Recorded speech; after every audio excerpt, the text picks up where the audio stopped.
ഈ വിശുദ്ധ ഞായറാഴ്ചയുടെ സന്ധ്യാസമയത്തിനായി സ്തോത്രം. അവിടുത്തെ കരുണയിലും കൃപയിലും ഞങ്ങളെ ഓരോരുത്തരെയും ഇവിടുന്ന് കാത്ത പരിപാലിച്ചവരെ കൃപയ്ക്കായി നന്ദിയോടെ സ്തോത്രം ചെയ്യുന്നു. അവിടുത്തെ കൃപയിൽ ആശ്രയിച്ച ഞങ്ങൾ ഓരോരുത്തരും കർത്താവെ ചെയ്യുവാൻ തക്കവണ്ണം മന്ത്രിയാകണമെന്ന് പ്രാർത്ഥിക്കുന്നു. കർത്താവെ ഇടവകയായി ഈ വർഷത്തെ കരോൾ സർവീസ് കൊണ്ടാടുവാൻ തക്കവണ്ണം കർത്താവെ അടിയങ്ങൾക്ക് ഒരവസരം കൂടി അവിടെ നൽകി തന്നതിനായി നന്ദിയോടെ സ്തോത്രം ചെയ്യുക. കഴിഞ്ഞ വർഷക്കാലം കർത്താവെ ഞങ്ങളെ കാത്ത് പരിപാലിച്ചത് നടത്തിയ വിധങ്ങളെ ഓർത്ത് സ്തോത്രം കരുതിക്കൊണ്ട് ഓരോ ദിവസവും ജീവിക്കാൻ ഇടയാക്കണമെന്ന് പ്രാർത്ഥിക്കുന്നു. ഇന്നത്തെ നമ്മുടെ ഈ കരോൾ സന്ധിയിലേക്ക് കടന്നു വന്ന ഇടവജനങ്ങളെ സന്തോഷത്തിന്റെയും സമാധാനത്തിന്റെയും വിത്തുകൾ പാകി പുതിയ പ്രതീക്ഷയിലേക്കുള്ള പ്രത്യാശയുടെ വാതിൽ തുറന്ന് ഭൂമിയെ സ്വർഗമാക്കുവാൻ വീണ്ടും ഒരു ക്രിസ്മസ് വരവായി.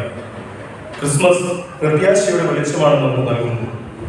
മറ്റുള്ളവർക്ക് നന്മയിലേക്കുള്ള വഴികാട്ടിയാകുന്ന ഒരു നക്ഷത്രമാകുവാൻ നമുക്ക് ഓരോരുത്തർക്കും സാധിക്കട്ടെ എന്ന് ആശംസിച്ചുകൊണ്ട് ഞാൻ എൻ്റെ കർത്തവ്യത്തിലേക്ക് കടക്കുകയാണ്.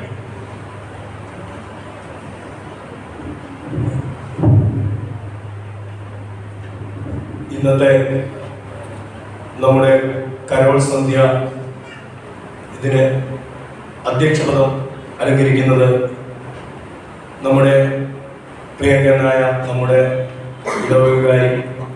പ്രത്യേകിച്ച് വലിയ വാക്കുകളൊന്നും പറയേണ്ട കാര്യമില്ല. കാരണം നമ്മളോട് കൂടെ നിന്ന് നമുക്ക് ഈ നമ്മുടെ ഇടവകയുടെ എന്ത് കാര്യത്തിലും തോളോട് തോളിൽ നിന്ന് നമുക്ക് വേണ്ട എല്ലാ സപ്പോർട്ടും ചെയ്ത് നമ്മളോട് കൂടെ നിൽക്കുന്ന നമ്മുടെ സ്വന്തം റോജിനച്ഛനെ ഏറ്റവും സ്നേഹത്തോടു കൂടി ഈ യോഗത്തിലേക്ക് സ്വാഗതം ചെയ്യുകയാണ്.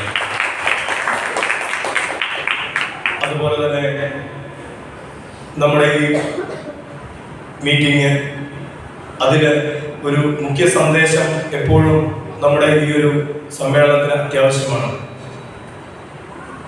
ആ ഒരു മുഖ്യ സന്ദേശം നൽകുന്നതിന് വേണ്ടി നമ്മൾ ക്ഷണിച്ചിരിക്കുന്നത് നമ്മുടെ ചുങ്കത്തറ സെന്റർ മുതുകുളം ക്രിസ്തോസ് പത്തോമ ചർച്ച് വികാരിയായിരിക്കുന്ന റിറ്റി ജോൺസ് കറിയ അച്ഛനെയാണ് ക്ഷണിച്ചിരുന്നത്. അച്ഛൻ വന്നുകൊണ്ടിരിക്കുകയാണ്. ഏതാനും നിമിഷങ്ങൾക്കകം അച്ഛൻ ഇവിടെ എത്തിച്ചേരും. അച്ഛൻ്റെ അഭാവത്തിലും അച്ഛനെ ഏറ്റവും സ്നേഹത്തോടു കൂടി നമ്മുടെ ഈ പ്രോഗ്രാമിലേക്ക് സ്വാഗതം ചെയ്യുന്നു.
നമ്മുടെ ഇടവക വികാരി റവറൻഡ് റോജൻ കെ സാന്റിയൻസിനെ അധ്യക്ഷ പ്രസംഗത്തിനായി ക്ഷണിക്കുന്നു.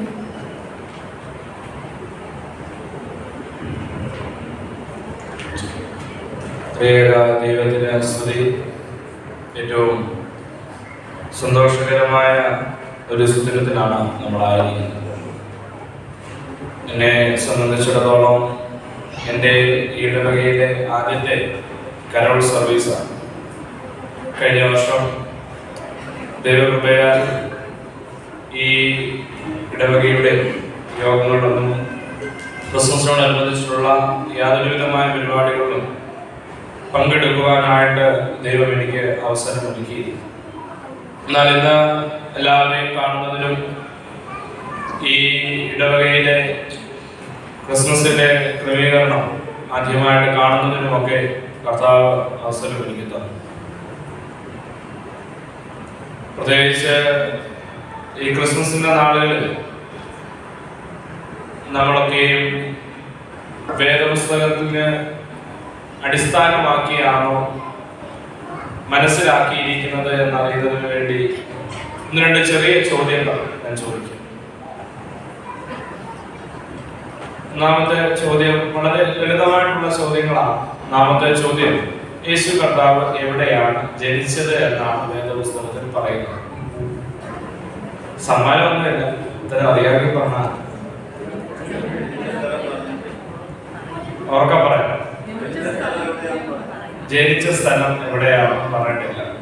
ഒന്നാമത്തെ ചോദ്യം പാസ്സായിരിക്കും. രണ്ടാമത്തെ ചോദ്യം, വിദ്വാൻമാര് യേശു കർത്താവ് എത്ര വിദ്വാൻമാര് യേശു കർത്താവിനെ കാണുവാൻ വന്നിട്ടുണ്ടെന്നാണ് വേദപുസ്തകം പറയുന്നത്.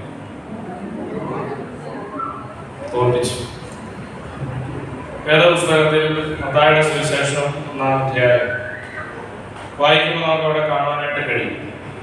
അതിനകത്ത് എണ്ണം പറയുന്നില്ല. എവിടെ ചെന്നാണ് വിദ്വാൻമാര് യേശു കർത്താവിനെ കണ്ടത്?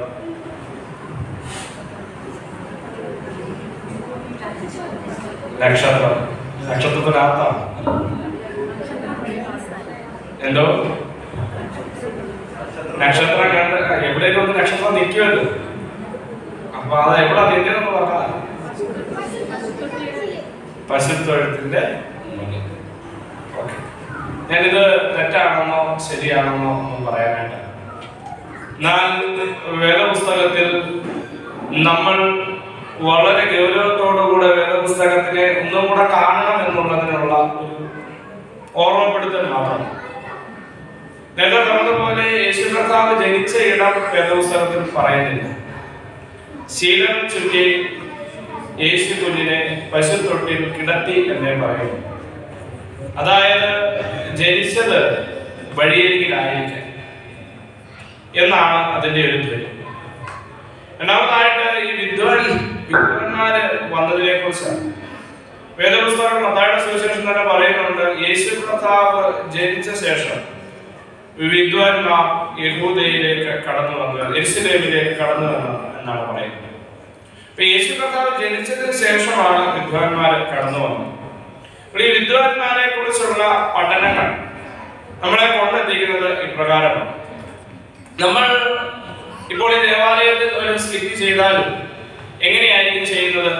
ഈ വരുന്ന വിദ്വാൻമാര് ഏറ്റവും നല്ല വസ്ത്രം ധരിച്ച്, തിളങ്ങുന്ന വസ്ത്രം ധരിച്ച്, അല്ലെ, നല്ല ശോഭയോടുകൂടെയാണ് വരുന്നത്. പക്ഷേ ചരിത്രം പറയുന്നത് ഏകദേശം 2 വർഷത്തോളം യാത്ര ചെയ്തതിനു ശേഷമാണ് യേശു കർത്താവിനെ കാണുവാനായിട്ട് വിദ്വാൻമാർക്കിടയായത്. ഏകദേശം 2 വർഷത്തോളം യാത്ര ചെയ്തതിനു ശേഷമാണ് യേശു കർത്താവിനെ കാണുന്ന വിദ്വാൻമാർക്ക് ഇടയായത്. നേരത്തെ ചോദിച്ചു എത്ര വിദ്വാൻമാർ കടന്നു വന്നു, നമ്മൾ പറയും 3 എന്ന് പറയും. വേദപുസ്തകത്തിൽ 3 സമ്മാനങ്ങളുടെ പേര് പറയുന്നു, അല്ലെ? ഏതൊക്കെയാണ് 3 സമ്മാനങ്ങൾ? അത് 3 പൊന്നും കുന്തിരിക്കവും മൂലും നൽകി എന്ന് പറഞ്ഞതിന്റെ അടിസ്ഥാനത്തിലാണ് 3 വിദ്വാൻമാർ വന്നു എന്ന് നമ്മൾ പറയുന്നു. എന്നാൽ ഈ ഓരോ വിദ്വാൻമാരും വളരെ ദൂരം യാത്ര ചെയ്ത് വരേണ്ടി വരുന്ന ഓരോ സംസ്കാരത്തിനെ പ്രതിദാനം ചെയ്യുന്ന ആളുകളാണെന്നാണ് പറയുന്നത്.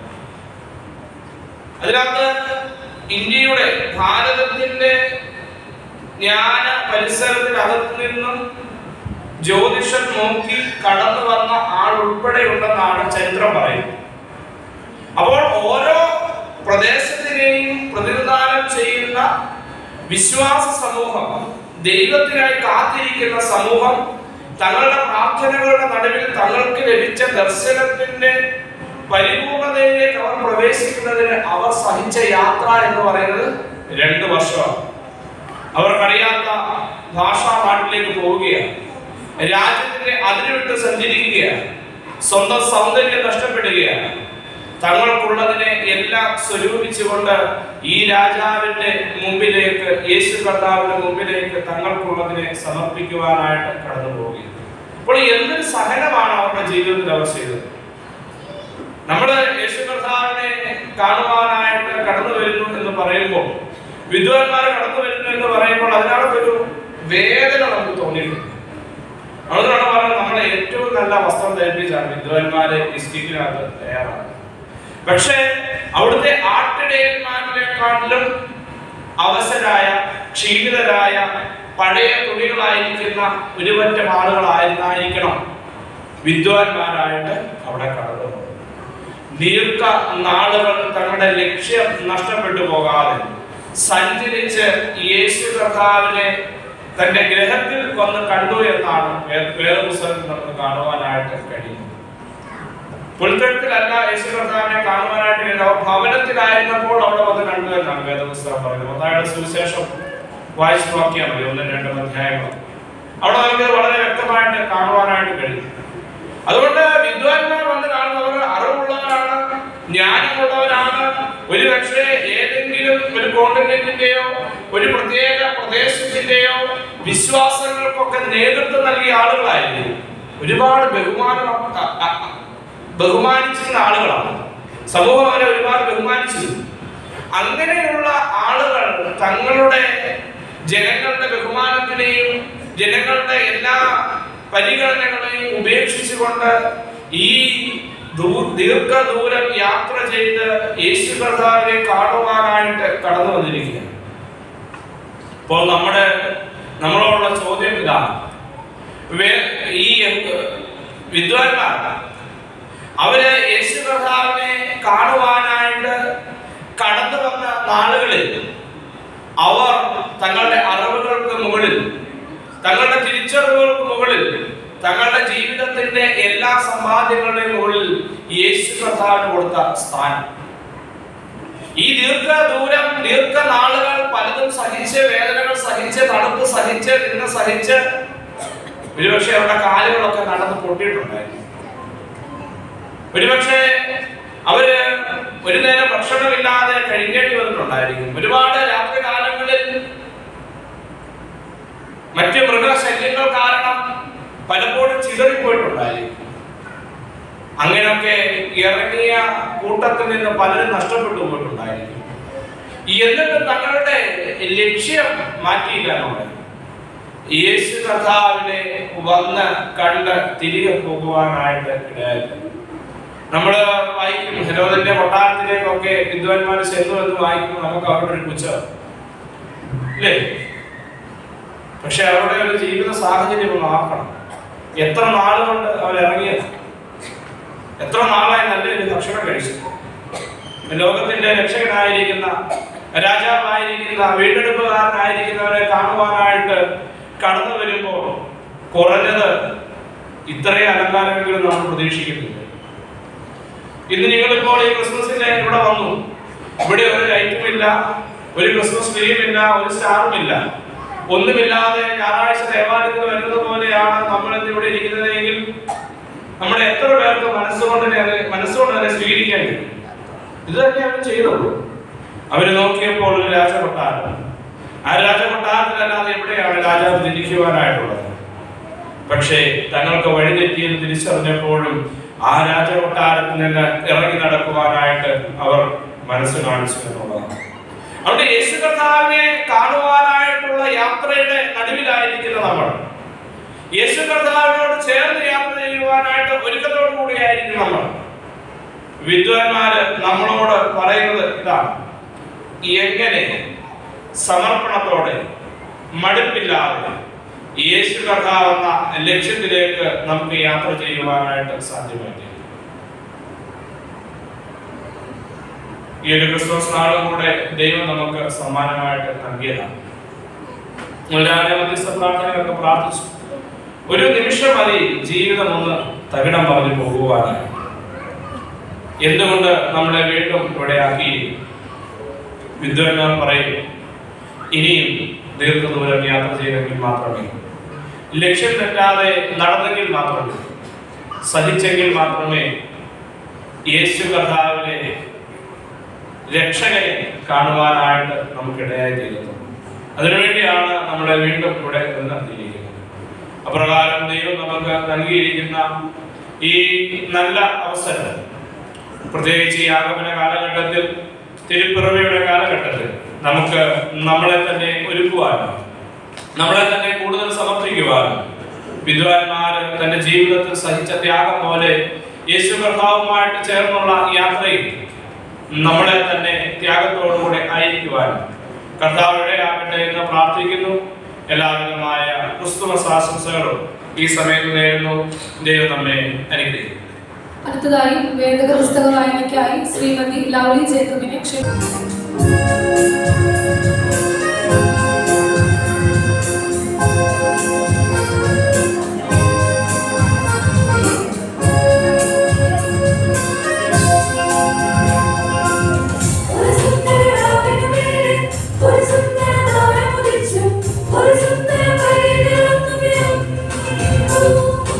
Oh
അടുത്തതായി ഗിരിനിരകൾ പാടുന്നു എന്ന മനോഹര ഗാനവുമായി ഗായക